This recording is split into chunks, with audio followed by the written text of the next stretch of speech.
بسم اللہ الرحمن الرحیم۔ السلام علیکم ورحمۃ اللہ وبرکاتہ۔ قرآنی معلومات چینل میں سوال جواب کی صورت میں آپ کی خدمت میں حاضر ہوں۔ آج ہم انشاءاللہ نماز کے بارے میں کچھ اہم سوالات اور جوابات جانیں گے۔ ویڈیو آخر تک دیکھیے گا، آپ کے علم میں انشاءاللہ اضافہ ہوگا۔ سوال: اگر نماز کی حالت میں صرف منہ قبلے سے پھیر دیا تو کیا حکم ہے؟ جواب: اگر منہ قبلے سے پھیرا تو واجب ہے کہ فوراً قبلے کی جانب کر لے۔ اس صورت میں نماز فاسد نہ ہوگی، لیکن بلا ضرورت یہ بھی مکروہ ہے۔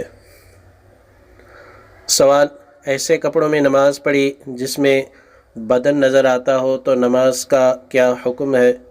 جواب: اتنا باریک کپڑا جس میں بدن چمکتا ہو ستر کے لیے کافی نہیں، اس میں نماز پڑھی تو نماز نہ ہوگی۔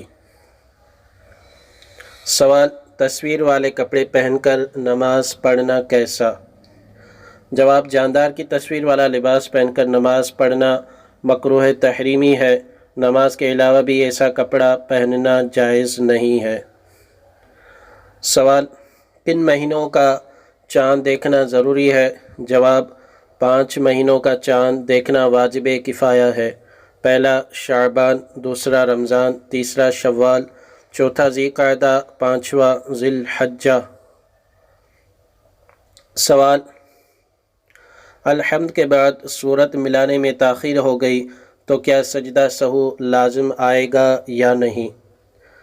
جواب: الحمد کے بعد سورت ملانے کے درمیان اتنی دیر چپ کھڑا رہا کہ 3 مرتبہ سبحان اللہ کہنے کی مقدار ہو گئی تو اب سجدہ سہو واجب ہو جائے گا۔ سوال: کیا اذان فجر کے بعد نفل نماز پڑھ سکتے ہیں؟ جواب: صبح صادق سے لے کر طلوع آفتاب تک 2 رکعت سنت فجر کے علاوہ کوئی بھی نفل نماز جائز نہیں۔ آپ کو یہ ویڈیو کیسی لگی؟ ویڈیو کے بارے میں کمنٹ میں بتائیے گا۔ چینل پر نئے ہیں تو چینل سبسکرائب کیجئے، ویڈیو کو لائک کمنٹ اپنے دوستوں کے ساتھ شیئر کیجئے۔ دیکھتے رہیے قرآنی معلومات چینل۔ اللہ حافظ۔